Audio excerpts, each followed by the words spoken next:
उम्मीद करता हूँ कि आप सब खैरियत से होंगे।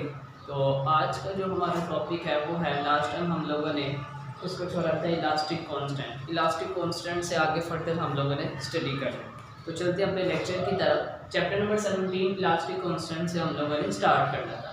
अच्छा जी, सबसे पहले हम लोग देखते हैं इलास्टिक कांस्टेंट होता क्या है। तो हम लोगों ने याद रखना है कि स्ट्रेस और स्ट्रेन, इन दोनों के दरमियान की जो रेशो होती है उसको नाम किस चीज़ का हम लोग देते हैं, इलास्टिक कांस्टेंट का नाम देते हैं। और एक और चीज़ हम लोगों ने याद रखनी है कि बोर्ड पॉइंट ऑफ व्यू के लिहाज से ये लॉन्ग क्वेश्चन भी कंसीडर किया जाता है और साथ ही ये शॉर्ट क्वेश्चन में भी आता है और ये क्वेश्चन इंपॉर्टेंट भी है।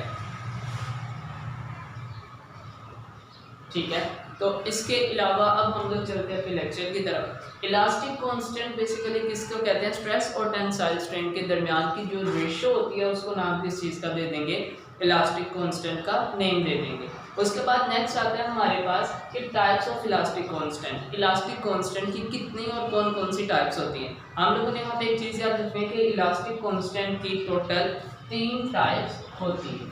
ठीक है, इलास्टिक कांस्टेंट की हमारे पास टोटल 3 टाइप्स होती हैं। और एक और चीज़ जो पिछले लेक्चर में हम लोग की रह गई मिसिंग थी वो ये थी कि भाई स्ट्रेन का कोई यूनिट होता है या नहीं, ये शॉर्ट क्वेश्चन भी आता है। तो हम लोगों ने इसमें चीज़ याद रखनी है कि स्ट्रेन का कोई यूनिट नहीं होता। उसकी वजह क्या है कि भाई स्ट्रेन का यूनिट क्यों नहीं होता, क्योंकि उसकी वजह ये है कि हमारे पास फॉर एग्जांपल मैं कह रहा हूँ टेंसाइल स्ट्रेन यानी change in length divided by original length. अब लेंथ ही है, ऊपर नीचे भी लेंथ ही है, ऊपर भी लेंथ का यूनिट मीटर और नीचे भी लेंथ का यूनिट क्या होगा, मीटर ही होगा। तो जैसे मैं इन दोनों में वैल्यूज पुट करूंगा, जब इनको कैंसिल आउट करूंगा तो ये इसका क्या आंसर आ जाएगा, नो यूनिट। तो इसका मतलब है यहाँ से हम लोगों को ये चीज़ पता चलती है कि स्ट्रेन का कोई भी यूनिट नहीं होता।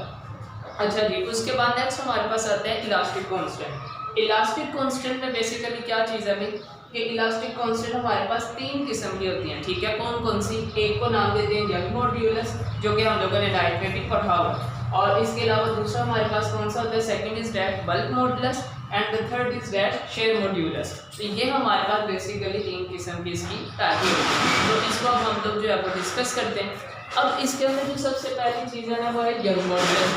यंग मॉड्यूलस को नाम किस चीज़ का देते हैं भाई, ratio of stress to the tensile strain. क्या मतलब कि स्ट्रेस और टेंसाइल स्ट्रेन के दरमियान की रेशियो को किस चीज़ का नेम दे देंगे, यंग मॉड्यूलस का। इसको हम लोग साथ साथ जो है वो हम लोग सोल्व आउट भी करेंगे। तो देखें हमारे पास यहाँ से फॉर्मूला क्या बनेगा इसका, Young modulus is equal to stress divided by tensile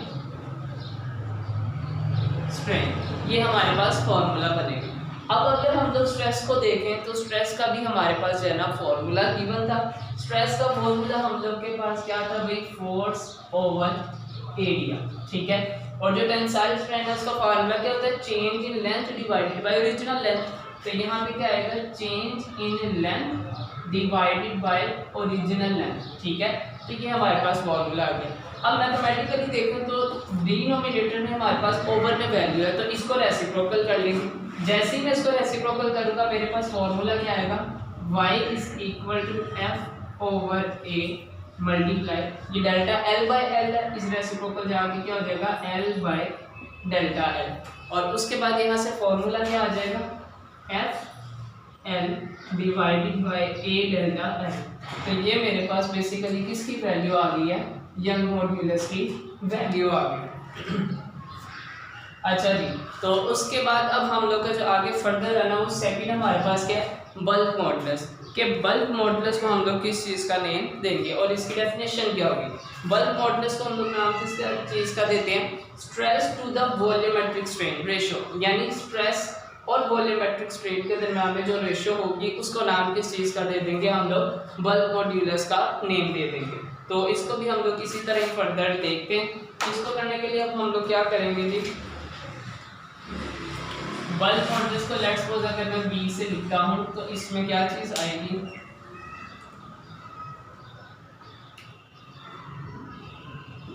stress divided bye volumetric strain. Stress और वॉल्यूमेट्रिक स्ट्रेन के दरमियान में जो रेशो होगी उसका नाम किस चीज़ का दे देंगे, हम लोग बल्क मॉड्यूलस का नेम दे देंगे। अब उसके बाद नेक्स्ट चीज वॉल्यूमेट्रिक स्ट्रेन क्या होती है। वॉल्यूमेट्रिक स्ट्रेन को हम लोग किस तरीके से लिखते हैं, उसका फॉर्मूला हमारे पास वॉल्यूमेट्रिक स्ट्रेन का क्या होता है, delta V divided by V, यानी change in length divide change in volume divided by total volume. अब बिल्कुल ऐसे चीज यहाँ पे भी होगा, स्ट्रेस में हमारे पास क्या आ जाएगा, फोर्स ओवर एरिया, और वॉल्यूमेट्रिक स्ट्रेन में हमारे पास क्या आ जाएगा, delta V divided by V। अब यहाँ से इसके बल्क मॉडुलस की क्या वैल्यू आएगी, force over area multiply V over delta V, ये मेरे पास वैल्यू आ गई। तो यहाँ से क्या बन जाएगा, ये FV divided by A delta V। तो मेरे पास ये किसकी वैल्यू आ जाएगी, बल्क मॉड्यूलस की वैल्यू आ जाएगी। तो ये हमारे पास थी इलास्टिक कांस्टेंट की सेकंड टाइप। अब उसके बाद जो फर्दर हमारे पास आती है वो थर्ड टाइप यानी लास्ट टाइप आती है शेयर मॉड्यूलस।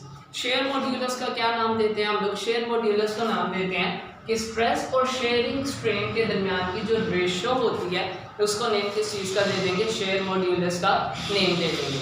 अब इसमें एक चीज़ हम लोगों ने याद रखनी है कि शेयरिंग स्ट्रेन क्या होता है। शेयरिंग स्ट्रेन को हम लोगों ने वहाँ पे इस तरह से लिखा था,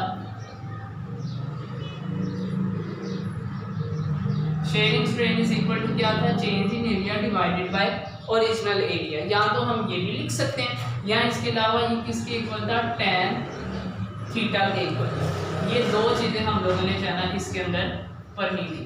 अब उसके बाद अगर इसके फॉर्मूले को देखूं तो फॉर्मूला इसका शेयर मॉड्यूलस का क्या बनेगा, stress divided by sharing strain, ये मेरे पास इसका फॉर्मूला आ जाएगा। अब इसमें अगर मैं वैल्यूज पुट करता हूँ तो क्या आएगा, स्ट्रेस की जगह मेरे पास क्या आ जाएगा, फोर्स ओवर एरिया, और शेयरिंग स्ट्रेन की जगह पे मैं क्या लिख सकता हूँ, डेल्टा A ओवर A। ठीक है, दो तरीके इसके सॉल्व करने के, हम दोनों मेथड देखेंगे। अब इसको अगर मैं देखूँ तो यहाँ पे क्या चीज़ बन जाएगी, F over A multiply by A over delta A, ये चीज़ आ जाएगी। अब यहाँ पे क्या होगा, F A डेल्टा A, यानी सो टोटल जो देखो ना आप, ये मेरे पास बाय मैथमेटिकली वैल्यूज आ रही है जिसके अंदर ये सारे ए जो है ना, ये किसको रिप्रेजेंट कर रहे हैं, एरिया को रिप्रेजेंट कर रहे हैं। तो इतने ज़्यादा एरिया को हम लोगों ने यहाँ पे नोट नहीं करना, इसीलिए मैं क्या करूँगा कि मैंने डेल्टा A ओवर A की जगह पे क्या पुट कर देना है, tan थीटा पुट कर देना। अब मैं जब tan थीटा पुट करूँगा तो मेरे पास आंसर क्या आएगा, फोर्स ओवर एरिया। ठीक है, स्ट्रेस शेयरिंग स्ट्रेन की जगह क्या लिख देना मैंने, tan थीटा। ठीक है, तो मेरे पास यहाँ से वैल्यू क्या बन जाएगी, F over A tan theta, तो ये इसके साथ आ जाएगा tan थीटा। ठीक है, तो ये मेरे पास किसका आंसर आ जाएगा, किसकी वैल्यू फॉर्मूला आ जाएगा, शेयर मॉड्यूलस का। तो ये थी हमारे पास टोटल 3 टाइप्स। मैं इसको एक बार समराइज कर देता हूँ। समराइज जब मैं करूँगा तो इसमें क्या होगा, इलास्टिक कांस्टेंट क्या होता है, इलास्टिक कांस्टेंट होता है स्ट्रेस और स्ट्रेन के दरमियान की रेशियो को हम नाम किस चीज़ का देते हैं, इलास्टिक कांस्टेंट का नेम देते हैं। उसके बाद नेक्स्ट आता है इलास्टिक कांस्टेंट की कितनी टाइप्स होती हैं, टोटल 3 टाइप्स होती है। First type is that young modulus, second bulk modulus, और उसके बाद कौन से आते हैं, शेयर मॉड्यूलस। अब उसके बाद देखें यंग मॉड्यूलस को, तो हम लोग कहते हैं कि स्ट्रेस और टेंसाइल स्ट्रेन के दरमियान की रेशियो को नाम किस चीज़ का दे देंगे, यंग मॉड्यूलस का।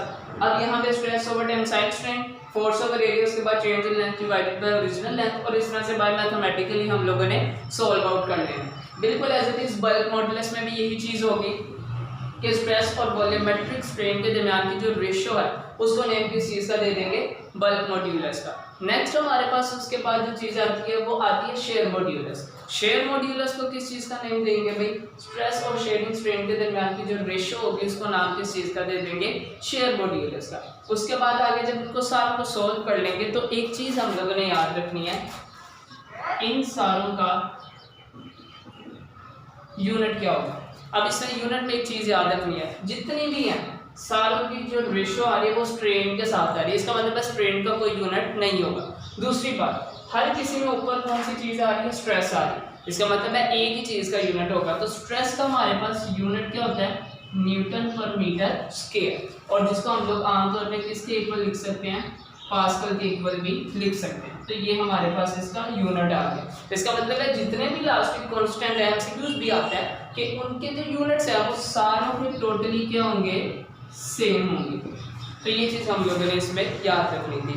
ये था हमारा टॉपिक, क्वेश्चन नंबर 2 कंप्लीट हो गया इलास्टिक कांस्टेंट तक और साथ उसकी टाइप्स। उम्मीद करता हूँ कि आप सबको ये चीज़ समझ आई होगी, और जिसको अगर कोई भी किसी भी किस्म की क्वेरी है तो हमसे कांटेक्ट कर सकता है। तब तक के लिए अल्लाह हाफ़िज़।